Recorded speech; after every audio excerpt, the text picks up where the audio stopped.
I have always been fascinated by the hidden chapters of our past, where forgotten secrets and unspeakable experiments whisper in the shadows of time. In this video, I will uncover a chilling tale from 1930s Cuba, a radical experiment that challenges everything we know about the delicate balance between nature and nurture. What if the wild spirit of an untamed creature could be reshaped by human care, only to remain haunted by echoes of its primordial past? What if the pursuit of scientific truth pushed the boundaries of ethics so far that the line between nurture and nature dissolved into a twilight of horror and wonder? In a world where the extraordinary often conceals unspeakable terrors, one radical experiment dared to blur these lines, a tale that would leave scars on both human and animal souls and raise questions that still echo today. In the blistering heat of 1930 Cuba, amidst swaying palms and the distant hum of ocean waves, fate took a dramatic turn at the Abreu colony. Here, in a land where the air vibrated with the promise of both beauty and brutality, a fragile life emerged, a baby chimpanzee named Gua. Her wide, uncomprehending eyes seemed to mirror the vibrant landscape around her, yet also hinted at an ominous destiny. Barely days old, Gua was cruelly torn from the warm, protective embrace of her mother and thrust into the sterile confines of the Yerkes National Primate Research Center. Under the relentless, cold scrutiny of scientists driven by radical theories, her very existence was transformed into a living experiment, a test to see if the wild could be tamed by human influence. At the same time, the Kellogg family, Winthrop, Luella, and their 10-month-old son Donald, became the unsuspecting stage for this audacious study. Their modest Florida home, bathed in golden sunlight and tempered by gentle sea breezes, was soon turned into a meticulously controlled laboratory. The Kelloggs, fueled by the fervor of contemporary scientific exploration and the belief that early childhood is a blank slate, embraced a singular, chilling question. Could a wild animal, raised as a human child, truly acquire the behaviors, language, and even the emotional depth of our species? When Gua stepped into their world in 1931, the collision of nature and nurture began, a relentless struggle between primal instinct and cultivated behavior, a battle destined to unravel in ways no one could have foreseen. The intellectual climate of the early 20th century was steeped in the belief that the human mind was a malleable canvas, ready to be shaped by environmental influences. Pioneers of comparative psychology and advocates of controversial eugenic theories argued that early childhood, untouched by predetermined fate, could be molded into any form desired. The Kelloggs, inspired by these revolutionary ideas, transformed their home into an experimental sanctum, a place where every minute detail of daily life was measured, recorded, and analyzed. Mornings began with surgical precision at 7 a.m. At a simple wooden table set against a backdrop of soft pastel walls, both Gua and Donald were fed identical bottles of warm milk. The air was thick with the aroma of freshly brewed coffee and the subtle scent of antiseptic, a stark reminder that this household was as much a laboratory as it was a home. Every routine was orchestrated down to the smallest detail. Structured play sessions in a sunlit parlor, carefully timed naps in a room lined with educational posters, and even the controlled use of toys that mirrored those found in contemporary nursery rhymes. The researchers designed a series of tests that were as chilling as they were precise. One such procedure involved the use of a simple metal spoon to tap gently on the skulls of both subjects, a test meant to reveal the differences in bone density and neural development. Donald's head responded with a soft, muted thud that spoke to his delicate human constitution. In stark contrast, Gua's skull emitted a sharper, more resonant sound, a metallic echo that hinted at the raw power of her primate heritage. High-speed cameras captured every nuance, preserving the fleeting moment as irrefutable data. In another experiment, the atmosphere in the testing room grew tense as a revolver was fired off in the distance. The abrupt, thunderous sound was designed to trigger an instinctual reaction. Gua's response was immediate, a heart-stopping leap that sent her crashing into a padded wall, her eyes wide with pure, unadulterated terror. Donald's reaction, however, was delayed and measured, a slow blink and a cautious, almost analytical turn of his head.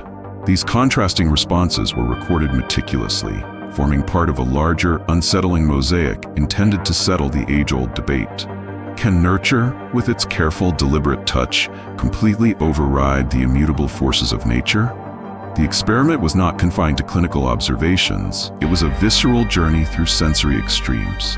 Imagine the humid, sticky heat of a Cuban morning, where the air trembles with the chorus of tropical birds and the distant murmur of the sea. The colony itself was a riot of colors, a patchwork of vibrant greens and sun-bleached browns, but also a crucible of hardship and survival. In stark contrast, the Kellogg household was a curated sanctuary of order and modernity. Crisp, white linens, polished wooden floors, and in a meticulously maintained garden with precisely trimmed hedges provided a calm facade that belied the turbulent experiments unfolding within its walls. For Gua, every moment was a collision of worlds.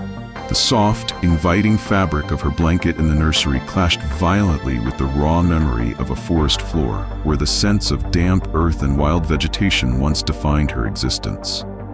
Her small, delicate hands, conditioned to the tactile pleasures of human touch, trembled with both curiosity and a latent sense of dislocation.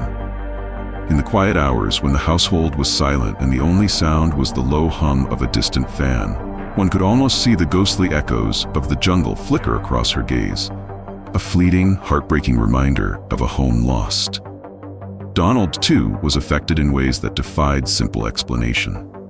In moments of unguarded play, his soft laughter would mingle with a faint, almost imperceptible echo of guttural sounds, an unsettling hint that his development was being warped by the constant presence of his unconventional sister. His eyes, often filled with the innocent wonder of a child, occasionally betrayed a flicker of confusion, as if he were wrestling with questions that no child should ever have to ponder.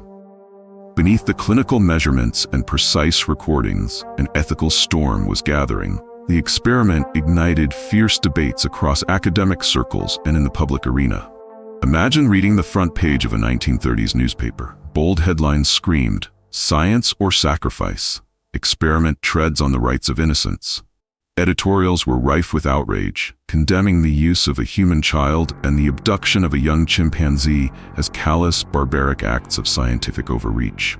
Letters poured in from outraged citizens, parents, educators, and animal rights activists alike, demanding accountability for what they saw as a grotesque violation of nature's sanctity. Inside the Kellogg household, the moral weight of the experiment bore down with increasing pressure. Every test, every observation was not merely an act of scientific inquiry, but a stark reminder of the cost of ambition.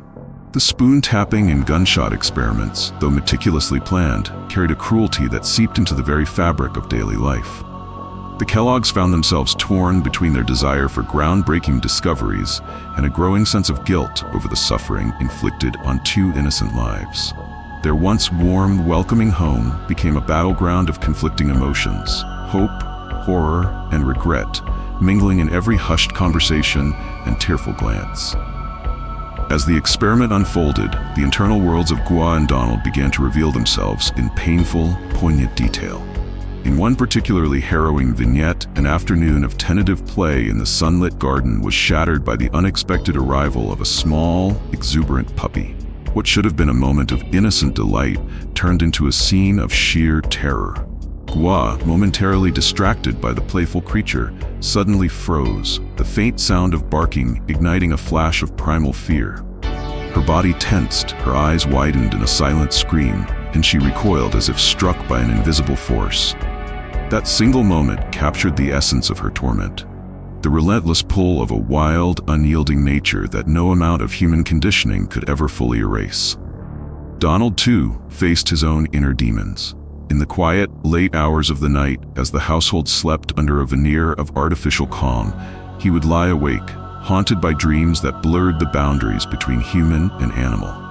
In these nightmares, his voice merged with the guttural calls of his chimpanzee sister, creating a dissonant chorus that left him feeling isolated and confused. Over time, the constant, unspoken pressure of the experiment began to manifest in subtle yet devastating ways. Hesitations in his speech, moments of withdrawn silence, and a pervasive sense of disquiet that shadowed every interaction. The once bright, curious child was slowly being transformed into a living testament to the unrelenting costs of scientific ambition. Decades have now passed since the dark days of the Kellogg experiment, yet its legacy endures, a grim monument to the perils of unchecked scientific curiosity. In academic circles, the study is often cited as a turning point in the evolution of ethical standards for both human and animal research. Modern guidelines, painstakingly developed over years of reflection and protest, now serve as a bulwark against the kind of invasive experimentation that once promised so much but delivered only sorrow. Contemporary scholars, when reflecting on the experiment, debate its true legacy. Some argue that despite its ethical transgressions, the study provided invaluable insights into the intricate interplay between genetics and environment. Insights that have paved the way for advancements in developmental psychology and neuroscience. Others, however, contend that the human and animal costs were too steep a price to pay, and that the experiment stands as a cautionary tale, a warning that the quest for knowledge must never come at the expense of compassion and respect for life. In modern debates on scientific ethics, the Kellogg experiment is frequently invoked as a stark reminder of the need for oversight, accountability, and the moral courage to draw boundaries. One can only wonder, what might have been different if the experiment had been conducted with greater sensitivity? Would Gua have blossomed into a creature capable of bridging the gap between wildness and civilization? Or was her fate sealed from the moment she was ripped from her natural habitat? And what of Donald? Could a gentler, more humane approach have spared him the lifelong scars of isolation and confusion?